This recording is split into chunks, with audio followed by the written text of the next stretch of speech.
Ok. Jai Shrimad Bhagavatam Ki Jai. Donc nous allons lire aujourd'hui un verset du Shrimad Bhagavatam, troisième chant, 11e chapitre, verset 24. Om Namo Bhagavate Vasudevaya.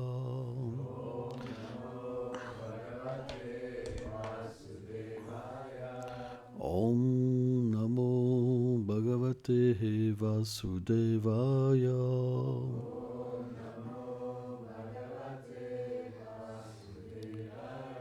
Om Namo Bhagavate Vasudevaya.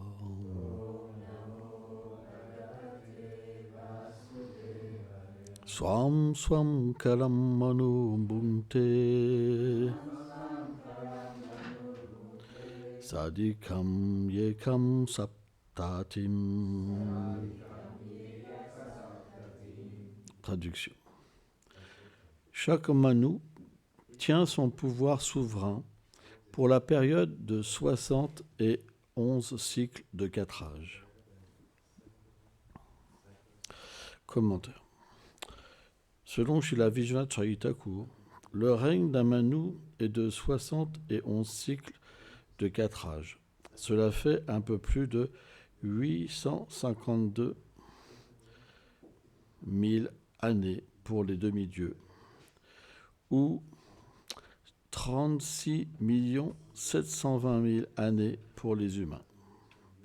Ceci est confirmé dans le Vishnu Purana.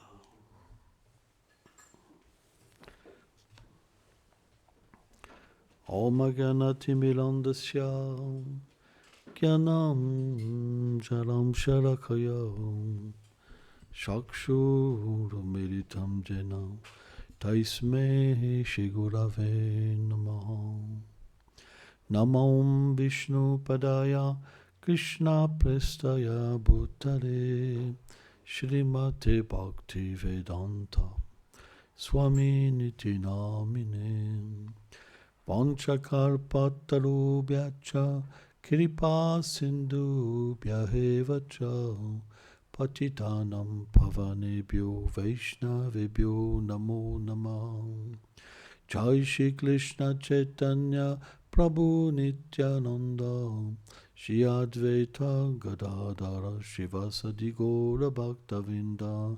Hare Krishna Krishna Krishna Hare Hare Hare Rama Rama Rama Hare Hare.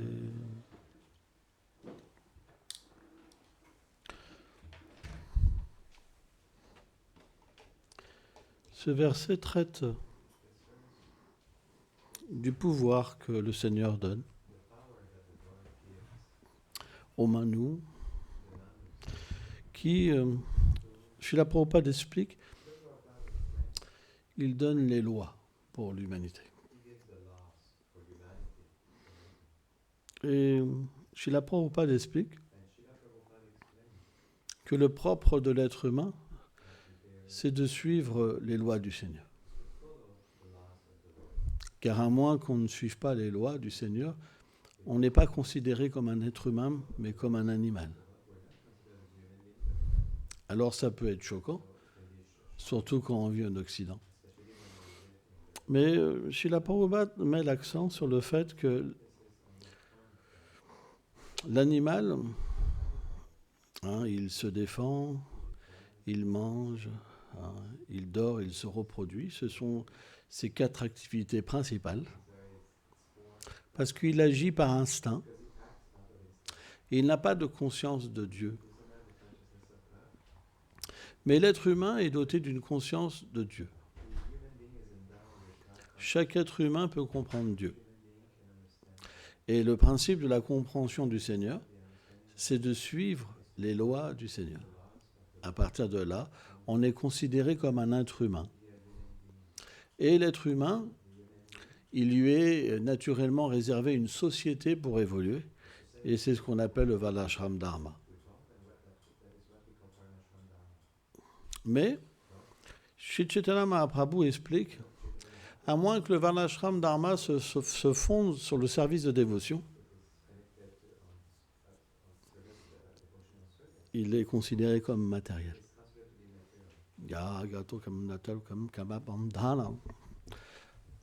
C'est pourquoi l'activité qui n'est pas offerte au Seigneur Vishnu, elle enchaîne l'être vivant.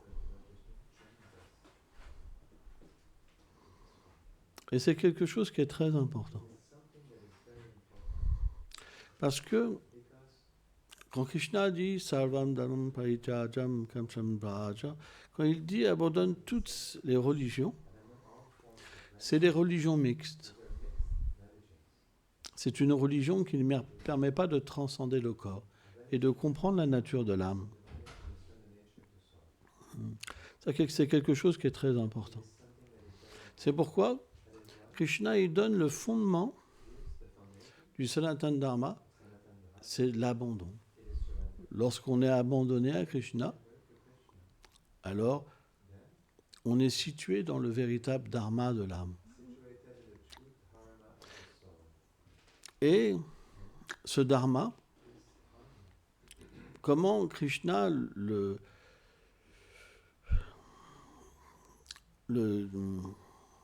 présente pour l'être, il dit Tadvidi Praipasana Praipasana Sevaya, à travers le gourou. C'est le principe. Parce que le gourou, il revient toujours. Parce qu'il est le représentant de Krishna. Et Srila Prabhupada explique que le gourou reçoit le pouvoir de comprendre la mentalité du disciple.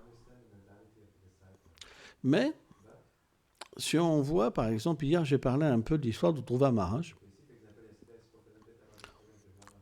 c'est que Narada Muni, quand il a été envoyé à Dhruva Maharaj, qu'est-ce qu'il a fait? Il a testé Dhruva Maharaj. Parce que c'est le devoir du gourou.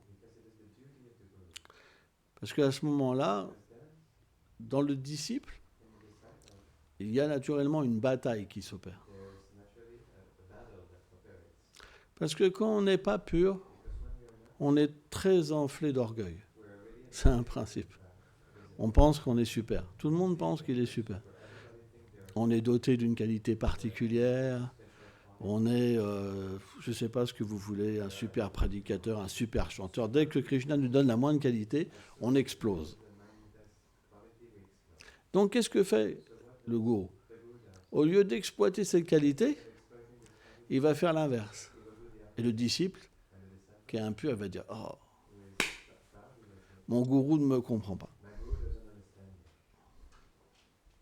Et à ce moment-là, il y a une sorte de confrontation entre l'orgueil du disciple et le gourou. Mais le gourou, il sait ce qu'il fait. Parce qu'il est l'instrument de Krishna. Mais pas le disciple. Parce qu'à moins que le disciple soit abandonné, il ne peut pas recevoir le pouvoir d'être un instrument. C'est très intéressant. Et en fait, cette confrontation, ça va donner au disciple la qualification. Soit il s'en va, il rejette le gourou, et il va chercher un gourou qui veut simplement lui donner ce qu'il veut. Soit il obtient la qualification graduellement, parce que ça prend du temps, ça prend des années, pour devenir un instrument. Mais il ne peut pas avoir ça sans une forme... Prabhupada dit, en fait, l'être, il est comme une tige de métal. Et le Seigneur, quoi, le service de dévotion, c'est comme le feu. À moins que le métal il soit trempé comme le feu, il ne peut pas devenir le feu. Donc, l'intelligence qui est donnée entre le maître spirituel et le disciple, c'est que en fait, le maître spirituel reçoit l'intelligence pour donner la qualification au disciple. Et à ce moment-là, le disciple, lorsqu'il accepte la qualification, il peut être engagé dans le service de dévotion. Et à ce moment-là, ce service de dévotion va lui permettre de devenir qualifié. Blamaksham Sambha. Kambambidi. Donc cette instruction, elle n'est pas différente du Seigneur suprême. Car le Seigneur l'accepte comme un moyen de se révéler aux disciples. Et c'est quelque chose de très intime et rarement obtenu. Parce que pour pouvoir méditer sur l'instruction du gourou, il faut être dépourvu d'orgueil. Complètement dépourvu d'orgueil. Comme Prabhupada. C'est pourquoi de tels dévots viennent pour montrer un exemple parfait. Et on voit, Srila Prabhupada, avant qu'il vienne en Occident, il distribuait des magazines Back to Godhead. Il faisait extrêmement chaud. En Inde, l'été, il faisait extrêmement chaud. Il avait même eu un malaise. Mais pourquoi Prabhupada travaillait aussi dur pour son maître spirituel? C'est parce que son gourou lui avait donné une instruction. Et toute sa vie, ça a été une méditation sur cette instruction. Et je sais que mon premier maître spirituel, il m'a enseigné quelque chose de merveilleux. Il m'a dit, c'est la clé du succès. Quand un disciple médite toute sa vie sur l'instruction du gourou, il obtient toutes les qualités pour véritablement comprendre la nature du service de dévotion. Tout se révèle en fait. Lorsqu'on a foi dans le gourou et en Krishna, alors toutes les vérités se révèlent en clair.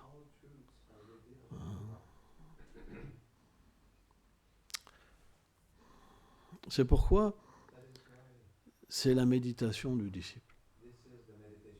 En fait, si le disciple ne médite pas sur l'instruction du gourou, il va méditer sur le plaisir des sens. Comment je pourrais avoir une meilleure vie pour moi, je vais travailler, je vais faire ceci, je vais faire cela, et puis on va faire ci, on va faire ça. Mais c'est que des désirs matériels si on regarde. Et derrière, il y a Krishna. Parce qu'on ne peut pas servir Krishna. Levez-vous, s'il vous plaît. Sans ça, si vous dormez, il ne faut pas venir. Vous allez dans votre lit, vous vous reposez, mais si à chaque fois vous dormez, ça ne va pas. Il faut vous lever comme ça, au moins vous restez éveillé. Le moment de la classe, c'est quelque chose qui est important. Donc, le point, c'est qu'à travers cette méditation, on peut tout engager. Parce que pour réussir l'instruction du gourou, on doit avoir un lieu, on doit avoir des choses. Mais la différence, c'est qu'on engage tout, en fait. Et tout devient pur. Parce qu'à travers le gourou, à travers l'instruction du gourou, Krishna se manifeste en toutes choses. Parce que pour servir son dévot, Krishna donne tous les moyens. Et on voit, quand Srila Prabhupada, il a prêché en Occident, qu'est-ce qu'était sa réalisation? C'est qu'il voyait simplement Krishna agir pour qu'il puisse satisfaire son maître spirituel. C'est ce qu'on appelle un prédicateur. Ça veut dire qu'il obtient l'amour de Dieu, il obtient son statut éternel simplement en prêchant. Mais pourquoi? Parce qu'il médite 24 heures sur 24 sur l'instruction du gourou. Et puisqu'il reçoit toute la miséricorde de Krishna à travers l'instruction du gourou, alors il peut voir la position du gourou. C'est pas possible autrement. C'est impossible. Si vous êtes indépendant, vous ne pouvez pas voir la position du gourou. Si vous prenez plaisir pour vous, vous ne pouvez pas voir la position du gourou. Et à ce moment-là, vous êtes dans une situation dangereuse. Parce que si vous voulez votre plaisir, et que le gourou vous donne quelque chose qui est différent, alors vous entrez en confrontation avec le maître spirituel. Et à ce moment-là, le gourou il devient une source de souffrance. Et vous rejetez le gourou. Mais une fois que vous avez fait ça, on ne peut plus atteindre le succès. C'est un principe. Donc, le principe du gourou, il doit être compris à travers les Écritures. Dans le gourou, on ne cherche pas un ami avec qui on va taper dans l'épaule. Hein, c'est pas comme ça. On cherche la miséricorde de Krishna. Donc on garde toujours le maître spirituel sur cette vision. C'est l'instrument du Seigneur. Tant qu'il est situé correctement. Et en fait, c'est très intéressant, mon expérience personnelle. Le premier maître spirituel que j'ai eu, bien qu'il ne soit pas qualifié spirituellement, mais je recevais tellement de nectar. Parce que Krishna est comme ça. Il peut utiliser qui il veut pour se révéler. Il peut même faire progresser plus le disciple que le gourou. Et ça, c'est quelque chose qui est difficile à comprendre. Parce que la plupart des Vaishnavas, ils ont du mal à comprendre cet aspect. Si le gourou n'est pas un Bhagavat, ils ne pourront pas recevoir l'amour de Dieu. Mais en fait, Krishna, en tant que Cheta Guru, il est là. Et vous avez aussi les vies passées.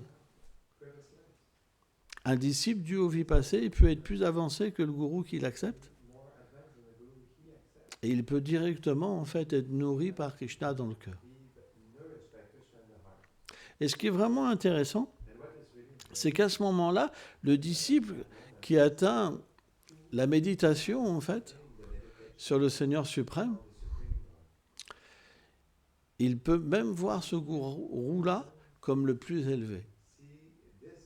Parce qu'il voit à travers ce qu'il reçoit l'instrument du Seigneur suprême. Donc, un tel disciple, même si le gourou il tombe après, c'est pas très grave en fait. C'est pas très grave. Parce qu'en fait, sa relation avec le plan de Sri Guru, c'est avec le gourou éternel. Donc même s'il se passe des choses extérieurement, il n'est pas affecté en fait. Parce que sa relation, elle ne dépend pas de l'externe. Elle dépend de l'interne.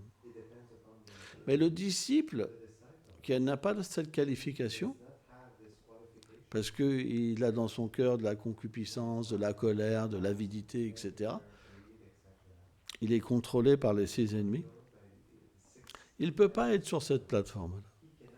Ce n'est pas possible. Donc il a besoin d'aide. Et cette aide-là, elle vient par le biais du maître spirituel. Mais ce n'est pas une relation qui est juste basée sur l'externe. C'est une relation qui est aussi basée sur l'interne. Parce qu'il y a 2 gourous, le gourou externe et le gourou interne. Le gourou externe, il donne l'instruction. Le gourou interne, il donne l'intelligence pour accomplir l'instruction. Il donne la force et il donne la foi. Donc il y a un inter-échange entre le gourou interne et externe. Parce que quand le disciple progresse, il approche le gourou naturellement pour des choses plus élevées spirituellement. Et le gourou va alors nourrir le disciple sur sa condition éternelle, par exemple, s'il a la qualification. Et c'est à ce moment-là que le gourou intérieur va commencer à révéler les choses. Mais si le disciple, le gourou va lui dire, là tu fais pas les choses correctement, parce qu'il va par exemple inventer des choses, si le disciple à ce moment-là se dit, ah ben ce gourou-là il n'est pas qualifié, alors, il le rejette, à ce moment-là c'est fini. Comment celui qui lui relève sa vérité, il ne peut pas être qualifié? C'est ce qu'on appelle l'orgueil et l'indépendance qui restent encore. Parce qu'en fait, parfois, dans de certaines conditions, par la grâce de Radharani, le disciple reçoit quelque chose qu'il n'est pas qualifié en fait. C'est une miséricorde spéciale, ça arrive. Mais parce qu'il n'a pas la qualification, alors il peut entrer encore en conflit avec le gourou. Et à ce moment-là, il tombe en fait. Parce qu'il commet ce qu'on appelle gourou apparat. Donc, le principe du maître spirituel, c'est extrêmement complexe à comprendre. La seule façon pour le comprendre, c'est l'humilité. Sans humilité, sans abandon, on ne peut pas rester sous le refuge d'un Vaishnava. C'est impossible. Et c'est intéressant parce que Srila Prabhupada, il parle souvent, dans le Bhagavatam, il explique de la manière qu'on devrait se comporter, par exemple, avec un brahmana qui nous châtie injustement. On devrait simplement mettre les mains joints comme ça et lui offrir des prières et lui sourire pour l'apaiser. C'est de cette manière qu'on devrait être avec le maître spirituel. Parce que lorsqu'on a cette attitude-là, on reçoit tout. C'est de cette manière qu'on le capture, en fait. Quand on est abandonné et qu'on peut plus se défendre, à ce moment-là, c'est là qu'on conquiert son cœur. Regardez par exemple l'épisode avec Durvasa Muni Ambarish Maharaj. Ambarish Maharaj, il est resté juste abandonné devant la colère de Durvasa Muni. Et c'est la nature, en fait, des êtres hautement évolués. C'est qu'ils savent que tout vient par la grâce du Seigneur suprême. Quand on a cette attitude-là, alors le gourou, il voit que le disciple, il a l'attitude parfaite pour recevoir. Et là, à ce moment-là, le disciple, il reçoit tout. Mais sans ça, c'est pas possible. Impossible. Si vous luttez, vous êtes votre pire ennemi. Et donc ça, c'est extrêmement difficile. Parce que lorsqu'on prend une naissance et qu'on a vécu des vies et des vies avec l'orgueil, avec vouloir être le meilleur, ne pas être soumis, on ne peut pas faire ça. C'est pourquoi c'est difficile. Donc, ce que fait le maître spirituel lorsqu'un disciple est bouffi d'orgueil et qu'il n'a pas les qualités requises pour être un disciple, il l'engage dans quelque chose qui va naturellement engager sa nature et le purifier. C'est pourquoi le service, il est la chose la plus importante.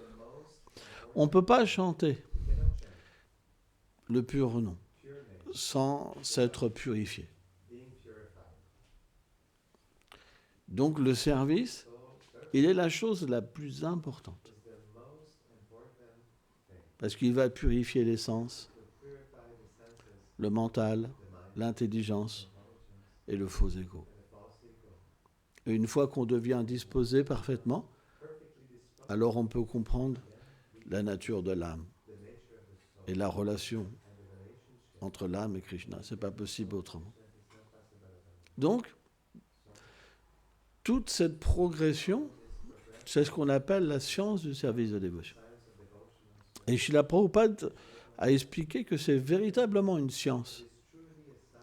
C'est pourquoi il faut aussi étudier Mais lorsqu'on étudie, on doit avoir un comportement particulier. On n'étudie pas pour devenir un pandit. On étudie pour devenir humble. Et pour ça, on doit avoir une attitude particulière envers le Bhagavatam, envers le gourou, un gourou en premier. Et on doit approcher les Écritures avec une profondeur et une grande humilité. C'est pourquoi on offre des prières, on offre une adoration. Et on doit, naturellement, à travers cette attitude, emplir notre cœur des doux sentiments qu'il y a dans ces livres. Et pour ça, ce n'est possible que par une attitude dévotionnelle aimante. C'est impossible autrement. On doit toujours méditer sur Gurudev Srila Prabhupada. Lorsqu'on chante, bien sûr, Srila Prabhupada a expliqué que Hare, c'est Srimati Radharani. Elle est notre gourou.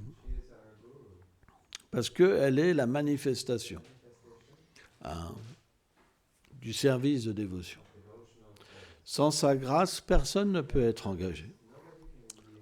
Mais qui peut comprendre Radharani? À moins d'être une servante de Radharani, c'est impossible. Donc, le gourou, Srila Prabhupada, est considéré comme le représentant de Radharani.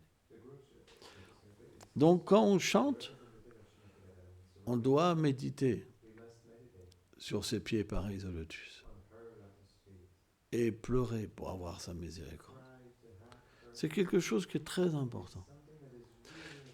Parce que le gourou, c'est lui qui nous a donné le saint nom. C'est lui qui nous a donné toute la compréhension du service de dévotion. Sans prendre sa miséricorde et pleurer pour son refuge, on ne peut pas chanter purement. Ce n'est pas possible. Ce n'est que simplement lorsque le gourou chante à travers notre chant, puisqu'il nous a donné le saint nom. Ce n'est que lorsqu'il chante à l'intérieur de nous-mêmes qu'on a la capacité de chanter. C'est pour ça qu'on reçoit le saint nom de la bouche du gourou. Parce que c'est lui qui chante. Avant, on ne peut pas chanter le saint nom. À moins qu'on a chanté déjà dans des vies passées. Donc à moins qu'on aille ce refuge, le saint nom ne se révélera jamais. Jamais. Il se révèle simplement par la bouche du gourou. Quand le gourou chante, le disciple alors peut expérimenter. C'est impossible par nous-mêmes. Impossible de voir apparaître Krishna. Ainsi, c'est très profond. En fait. On devrait toujours être dans un état de service. C'est super élevé. Mais même dans les relations qu'on a, le gourou devrait être toujours là. Quand le gourou n'est plus là, c'est du plaisir des sens. Et vous tombez dans l'illusion de penser que vous êtes une femme ou un homme. Quand le gourou est là, c'est un service d'être ensemble et de s'aimer. Quand vous enlevez le gourou, c'est du plaisir des sens. C'est notre philosophie. Donc c'est un choix. Soit vous faites du service de dévotion mixte, mais vous ne pouvez pas répandre le pur service de dévotion. Vous n'aurez pas le pouvoir, parce que vous ne serez pas au niveau. Au niveau. Par contre, si votre méditation est constante, à ce moment-là, vous pouvez devenir un prédicateur. Mais c'est 24 heures sur 24, la méditation. Le service de dévotion mixte, qu'est-ce que c'est? C'est des moments où vous êtes dédiés et des moments où vous voulez un plaisir pour vous. Comme les devas. On obtient les plaisirs édéniques de cette manière-là. Mais si vous voulez le pur service de dévotion, vous ne pouvez pas ne pas être gourou, ni Krishna. C'est pas possible. Tout ce que vous faites, de toute façon, Krishna est toujours là en train de vous regarder. Vous avez le choix. Soit vous êtes avec lui, soit vous êtes dans l'illusion. Mais rien ne peut être sans Krishna. C'est pourquoi ça paraît simple, c'est très simple, et en même temps, c'est ce qu'il y a de plus élevé. Parce que vous ne faites rien pour vous-même. Et c'est pas facile. C'est extrêmement difficile. Pourquoi? Parce que si vous avez des désirs et vous entendez ça, alors vous n'êtes plus inspiré.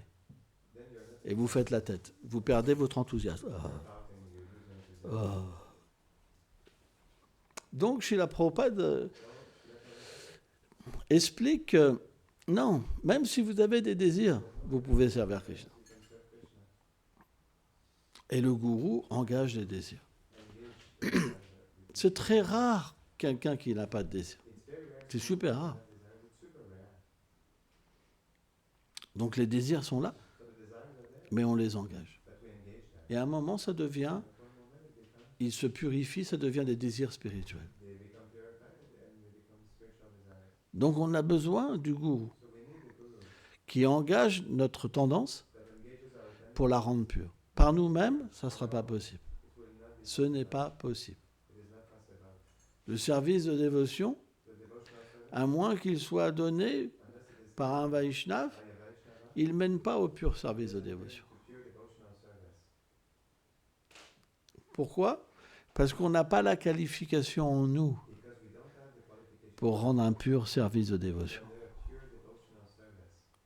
Mais quand on reçoit l'ordre du maître spirituel, puisqu'il nous engage à travers son service éternel, graduellement, on obtient la purification et la qualification. C'est ça le mystère du service de dévotion. On ne peut pas contourner ça. Qu'est-ce que c'est un disciple? C'est celui qui comprend cette vérité. Sans ça, ce n'est pas un disciple. S'il ne comprend pas ça, sa vie sera juste un malheur. Mais s'il comprend cette base, il atteint le plus haut succès. Même sans, il y aura des difficultés, mais c'est rien. Parce qu'en fait, au fur et à mesure qu'il va rencontrer des difficultés pour servir l'ordre du maître spirituel, il devient de plus en plus cher à Krishna.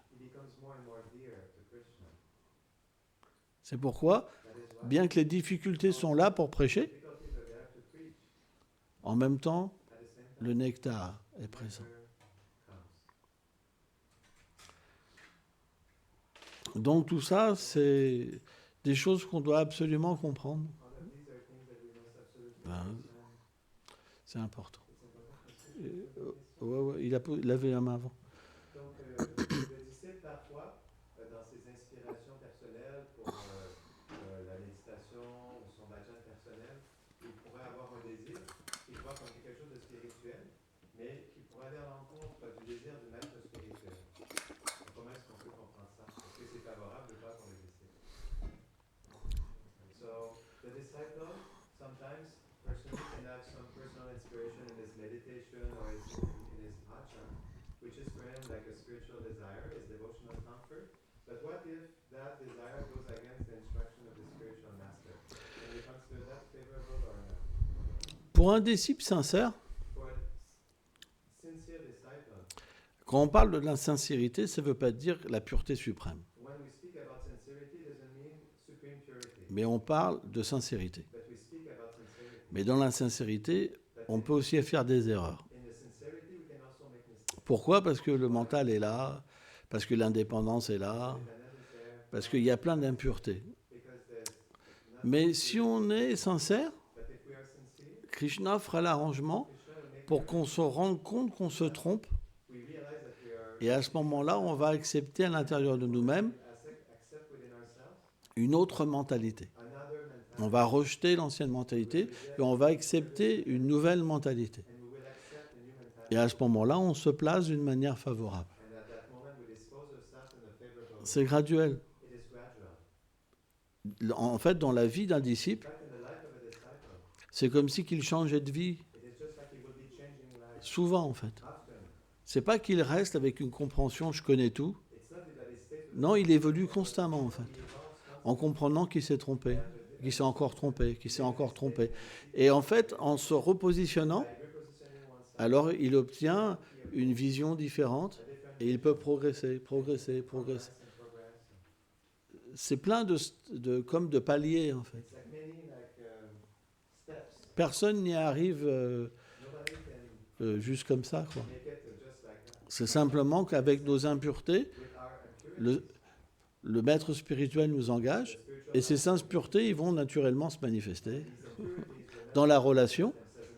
Mais s'il y a la sincérité, même si sur le moment, on est complètement écroulé, détruit, perdu, c'est pas grave. Le Seigneur vient parce qu'il y a la sincérité, parce qu'il y a la prière, parce qu'on a envie de continuer, on a envie de comprendre. L'intelligence vient et alors le gourou devient l'instrument de Krishna pour rétablir la relation. Et là, le disciple, il comprend, je me suis trompé. C'est comme ça. De toute façon, le gourou, il est aussi une personne qui progresse. C'est jamais dans un sens et l'autre. Il apprend toujours. Parce qu'il voit gourou partout. Mais le Kanishta Bhakta, il ne peut pas voir gourou partout. Il y a des moments où il doute. Là, je ne suis pas d'accord. Là, je ne veux pas. C'est moi le boss. Et là, c'est un moment de destruction. Mais le gourou, lui, il ne peut pas ne pas progresser. Parce que c'est l'instrument du Seigneur. Donc il doit s'ajuster toujours au disciple comme un service. C'est comme ça. Et c'est le même principe, par exemple, dans toutes les relations. Dans un couple, si vous ne vous adaptez pas, le couple casse. De la même manière, le disciple, il doit s'adapter comme le gourou, il doit s'adapter. Parce que Krishna, il est derrière toute chose. Et la belle nature des choses, c'est le fait d'être malléable. Mais c'est pas que le disciple il va dire au gourou là ça va pas, il faut que tu t'adaptes à moi. Non, c'est pas comme ça que ça marche. Ça, il n'y a qu'un idiot qui peut penser ça. Hein? En fait, on obtient la miséricorde de Krishna en s'adaptant au gourou. Et le gourou s'adapte au disciple pour plaire à Krishna. Parce qu'il n'a pas de désir matériel, de but matériel. Par exemple, un gourou matérialiste, il cherche le respect, l'argent. Mais le gourou qui a vu Krishna, il fait ce service parce qu'on lui demande. Il ne le désire pas, en fait. Il le fait simplement parce que son propre maître spirituel et Radharani lui demandent. Ça, c'est un gourou qualifié. Si le gourou n'est pas à ce niveau-là, alors il peut tomber, en fait. Non. À moins qu'il soit à ce niveau-là, il peut tomber. Parce qu'en fait, il y a des désirs dans son cœur. Et quand le disciple, il ne fait pas ce qu'il dit, il va le détruire. Il ne va pas s'adapter. Il va le détruire. Et quand je parle détruire, c'est vraiment le détruire. Ce n'est pas une petite destruction. Donc, le choix du maître spirituel, il est aussi important. Parce que s'il n'est pas réalisé, on va rencontrer des problèmes dans notre relation. Et surtout, s'il tombe, alors notre vie sera ruinée. Parce qu'on mettra notre foi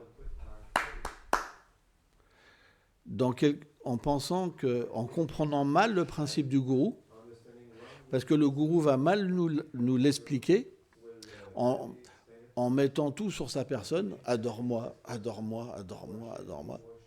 Et quand il va tomber, le disciple sera perdu. Il va dire, je me suis fait avoir. Le vrai principe du gourou, c'est que, en fait, Krishna utilise une personne pour engager les autres. Mais quand la personne dévie, c'est pas que le gourou disparaît, il prend une autre forme. Vous comprenez? C'est pour ça qu'on doit bien comprendre le principe du Guru Tattva. C'est très important. Voilà.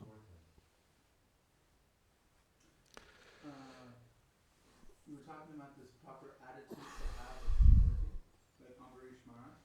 de cette bonne attitude à avoir, comme l'humilité, comme Ambarish Maharaj. Je me demandais parfois,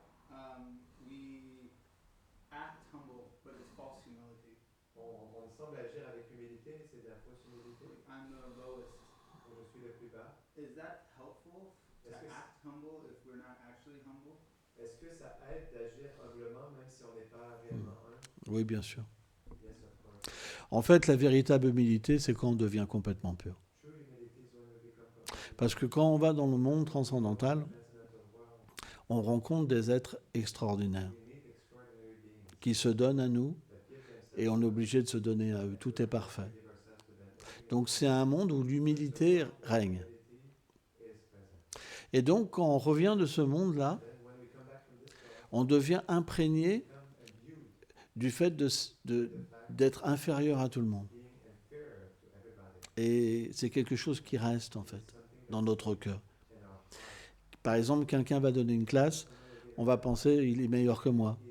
Quelqu'un va faire un kirtan, il est meilleur que moi. Quelqu'un va prêcher, il est meilleur que moi. Ça veut dire qu'on voit tout comme des êtres qui sont supérieurs à nous. On ne peut pas faire autrement. C'est le principe de l'expérience transcendantale.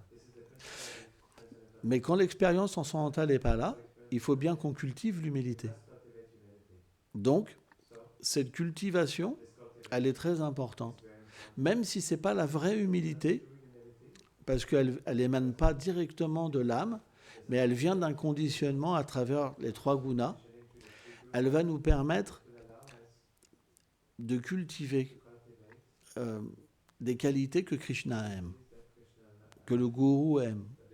Et à partir de là, on touche le cœur de Krishna, parce qu'on fait un effort. Alors, ce n'est pas qu'il n'y a pas de chute. C'est pour ça qu'on peut se dire que c'est une fausse humilité, parce que des fois, on se met en colère, on pète un câble. C'est normal. C'est normal, c'est un processus. Mais il ne faut pas abandonner. Donc même si à un moment on explose, ça dure un moment, Krishna nous donne l'intelligence, et après on se repositionne. Et on recommence. Mais ce qui est important, c'est que l'humilité, elle doit s'accompagner quand même du pardon. Ça veut dire que quand on fait une erreur, il faut demander pardon et réparer. Et on voit que Sri Chaitanya Mahaprabhu, il nous a enseigné que l'offense au Vaishnav, elle est comme une épine qui rentre dans la peau. Une épine qui rentre dans la peau, c'est extrêmement compliqué pour l'enlever. Et il donne cet exemple, à moins qu'on demande pardon à un Vaishnav, le Vaishnav qu'on a offensé, cette réaction elle ne peut pas être enlevée. C'est pourquoi parfois on cultive l'humilité et puis c'est trop quoi. Il y a quelqu'un on ne supporte pas, c'est et puis on éclate. Mais à ce moment-là, quand on redescend, il faut demander pardon. Parce que cette tendance ne va pas partir sans ça. Elle reste, elle prend de la force et elle se manifeste constamment après. Et on voit dans des dévots qui ne demandent jamais pardon, ils recommencent et ils recommencent sans fin, sans fin, sans fin, sans fin. Donc, l'humilité, Elle ne peut pas être parfaite, cannot be perfect. mais quand vous demandez pardon, Ask forgiveness. elle commence à atteindre la perfection. To attain perfection. Sans ça, vous tournez en rond. En fait. You turn into a circle. Et c'est quelque chose qui est très important. It is something that is really important. Vous pouvez chuter, You can fall down, mais il faut demander pardon. but you need to ask forgiveness. Et c'est à ce moment-là And it is at que vous revenez véritablement dans le chemin de l'humilité. you truly come back into the path. C'est pourquoi une des qualités brahmaniques, One of the Brahmin c'est le pardon. is forgiveness. Un saint, pardon. Une qualité d'un saint, c'est le pardon. The qualities of a saint is forgiveness. Un saint, il peut pardonner. Saint, you can forgive. Alors ce pardon, bien sûr, Forgiveness, of course, il est pour demander pardon, is to ask, mais aussi accorder le pardon. but also C'est les deux choses. forgiveness. Si on veut développer l'humilité, on ne doit pas avoir d'ennemis dans notre cœur. Enemies in our heart. Et l'ennemi, c'est très proche de l'ami. It's very dear to the friend. Quand on est attaché à des personnes, Attached to people. alors on va développer de l'animosité pour ceux qui ne les aiment pas. Animosity. C'est pour ça qu'on est obligé d'être toujours dans le service de dévotion. Parce que le service de dévotion, il est hors des conceptions matérielles. Il est nirguna. Il est comme le Seigneur suprême. Donc quand on sert constamment 24 heures sur 24, on ne peut plus avoir d'ennemis ou d'amis. On voit simplement des êtres qui viennent pour nous aider dans notre service d'amour. In our service of love.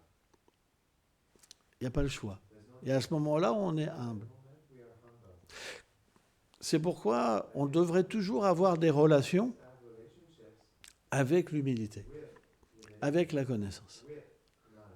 C'est très important. It's really important. Et naturellement, And naturally, il y a une forme de détachement. there's a form of detachment. Par exemple, For example, je me rappelle d'un enseignement de Srila Prabhupada, il disait que quand deux personnes se marient, ils commencent déjà à renoncer ensemble. En fait. already start to renounce together. C'est incroyable. It is incredible Parce que because il y a Guru there's Guru qui est là et Krishna and Krishna dans leur couple. in their couple. Donc, au lieu de se plonger dans un amour aveuglant, qui est la passion, Now what?